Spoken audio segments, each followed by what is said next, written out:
జార్ఖండ్ లో రాజకీయం ఒక్కసారిగా వేడెక్కింది. సీఎం హేమంత్ సోరెన్ 27 గంటలుగా అందుబాటులో లేకుండా పోయారు. దీంతో రాష్ట్ర ముఖ్యమంత్రి మార్పు ఊహాగానాలు జోరందుకున్నాయి.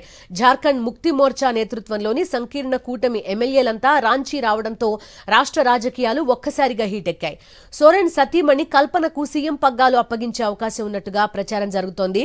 సంకీర్ణ కూటమిలో జేఎంఎం, కాంగ్రెస్, ఆర్జేడీ ఎమ్మెల్యేలంతా లగేజ్ తో సహా సోమవారం రాంచీ చేరుకున్నారు. తాజా రాజకీయ పరిస్థితులపై చర్చించేందుకు మంగళవారం మధ్యాహ్నం వీరంతా సీఎం నివాసంలో సమావేశం కానున్నట్టు అధికారిక వర్గాలు వెల్లడించాయి.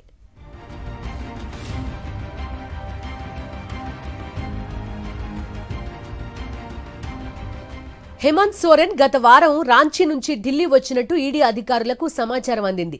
ఆయన్ను విచారించేందుకు సోమవారం ఢిల్లీలో అధికారిక నివాసానికి వెళ్లారు. అయితే రాత్రి పొద్దుపోయే వరకు ఎదురు చూసినా సోరెన్ అక్కడికి రాలేదు. దీంతో సీఎంకు చెందిన 2 BMW కార్లు, 36 లక్షల నగదు స్వాధీనం చేసుకుని అధికారులు అక్కడి నుంచి వెళ్లిపోయారు. ప్రస్తుతం సీఎం హేమంత్ సోరెన్ ఎక్కడున్నారన్నది తెలియరాలేదు. రాంచీ నుంచి ఆయన ప్రయాణించిన ప్రైవేట్ విమానం ఢిల్లీ ఎయిర్పోర్ట్లో పార్క్ చేసి ఉన్నట్టు ఈడీ వర్గాలు వెల్లడించాయి.